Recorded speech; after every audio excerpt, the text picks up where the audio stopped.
പരസ്യപ്രചരണത്തിന് മണിക്കൂറുകൾ മാത്രമാണ് ബാക്കിയുള്ളത്. നമ്മളോടൊപ്പം ചേരുന്നത് ചാലക്കുടി UDF സ്ഥാനാർത്ഥി ശ്രീ ബെന്നി ബെഹനാനാണ്. എങ്ങനെയുണ്ട്? മണിക്കൂറുകൾ മാത്രമാണ് അവശേഷിക്കുന്നത്. ഈ അവസാന ലാപ്പിൽ മത്സരം കടുക്കുകയാണോ?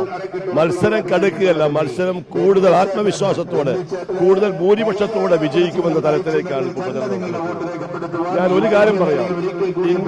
ഇന്ത്യയുടെ പ്രധാനമന്ത്രി ശ്രീ നരേന്ദ്രമോദി അദ്ദേഹം ഇപ്പോൾ നടത്തുന്നത് വർഗീയതയുടെ വിഷം ചീറ്റുകയാണ്.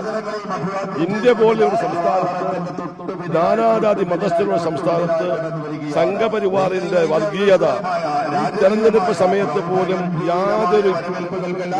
യാതൊരു മടിയുമില്ലാതെ വിളിച്ചു പറഞ്ഞു.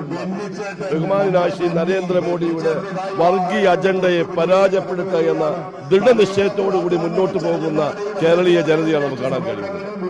ഇപ്പോ ഈ 2020യുടെ സാന്നിധ്യത്തെ എങ്ങനെയാണ് കാണുന്നത്? അതൊന്നും ഞങ്ങൾ നേരത്തെ പറഞ്ഞു. അതൊക്കെ ഈ തെരഞ്ഞെടുപ്പിൽ അപ്രസക്തമായ കാര്യമാണ്, അപ്രസക്തമാണ്.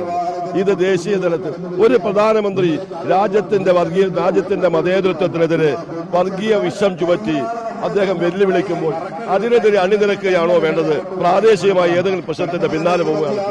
അതൊന്നും ആളുകൾ അവഗണിച്ചു കളയും. വാദഗതികൾ. ഈ യാക്കോബായ സഭയുടെ നിലപാടിനെ എങ്ങനെയാണ് കാണുന്നത്? കഴിഞ്ഞ ദിവസം ഒരു നിലപാട് വന്നിരുന്നു, ഇടതുപക്ഷത്തിനൊപ്പം ഒരു നിലപാട് എന്ന നിലയിൽ ഒരു പ്രതികരണം വന്നിരുന്നു. സഭ ഇന്നേ വരെ ഒരു നിലപാട് പറഞ്ഞിട്ടില്ല. സഭ അങ്ങനെ നിലപാടെടുക്കില്ല. സഭയ്ക്ക് അങ്ങനെ നിലപാടെടുക്കാൻ സാധിക്കില്ല. സഭയുടെ ആരും പറഞ്ഞിട്ടുമില്ല. ഈ അവസാന ഘട്ടത്തിൽ ഭൂരിപക്ഷം വലിയ നിലയിൽ വർദ്ധിപ്പിക്കുമെന്ന ഒരു ഉറച്ച ഇതിൽ തന്നെ വിശ്വാസത്തിലാണ്. 100%.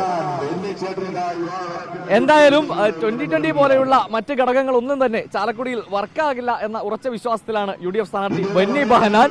എന്തായാലും ഭൂരിപക്ഷം ഉയർത്തും, മികച്ച വിജയം നേടുമെന്ന വിശ്വാസമാണ് അദ്ദേഹം പങ്കുവെക്കുന്നത്. വീഡിയോ ജേർണലിസ്റ്റ് ജിനീഷിനൊപ്പം reporter Ali Akbar Shah, in reporter, Kochi.